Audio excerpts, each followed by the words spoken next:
ಈ ಥರದೊಂದು ಗಲಾಟೆ ಆಗ್ತಿರುವಾಗ ಒಂದು ಅಕ್ಕಪಕ್ಕ ಮನೆಯಲ್ಲಿ ಇರ್ಬೋದು ಅಥವಾ ನಮ್ಮ ಮನೆಯಲ್ಲೇ ಇರ್ಬೋದು, ಗಲಾಟೆ ಆಗ್ತಿರುವಾಗ ಕೆಲವು ಸತಿ ಒಂದು ಪ್ರಶ್ನೆ ಹುಟ್ಕೊಳ್ಬೋದು ನಮ್ಮಲ್ಲಿ, ಅಯ್ಯೋ ನಮ್ಗೆ ಯಾಕೆ ಇದು, ನಾನು ಮಧ್ಯದಲ್ಲಿ ಹೋಗೋದು ಸರಿನಾ, ಅವರಿಬ್ಬರ ಮಧ್ಯದ ಗಲಾಟದಲ್ಲಿ ನಾನು ಸಿಕ್ಕಾಕೊಳ್ಳೋದು ಯಾರಿಗೆ, ಅಥವಾ ನಾನು ಒಳಗಡೆ ಸಿಕ್ಕಾಕೊಂಡು ನನಗೆ ಬೈದು ಹೊಡೆದ್ಬಿಟ್ಟು ಕಳಿಸ್ಬಿಟ್ರೆ ಏನು ಮಾಡೋದು, ಈ ಥರದ್ದೆಲ್ಲ ಒಂದು ಪ್ರಶ್ನೆಗಳ ಹೋರಾಟ ಇರುತ್ತೆ ಮನಸ್ಸಿನಲ್ಲಿ.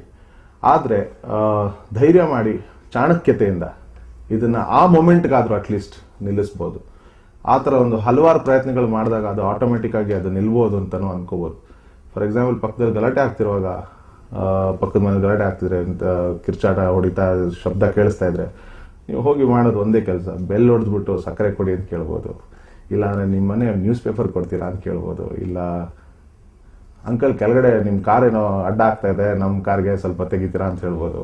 ಅದು ಸುಳ್ಳೇ ಇರ್ಬೋದು, ಬಟ್ ಆ ಮೂಮೆಂಟ್ಗೆ ಆ ಸುಳ್ಳು ತುಂಬ ಹೆಲ್ಪ್ ಆಗುತ್ತೆ ಅಂತ ಅನ್ಕೋತೀನಿ.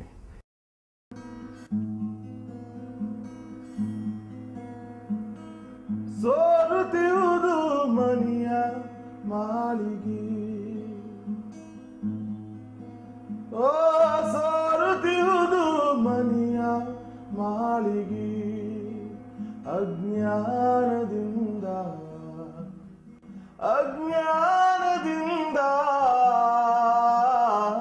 ಸೋರುತ್ತಿರುವುದು ಮನೆಯ ಮಾಳಿಗೆ,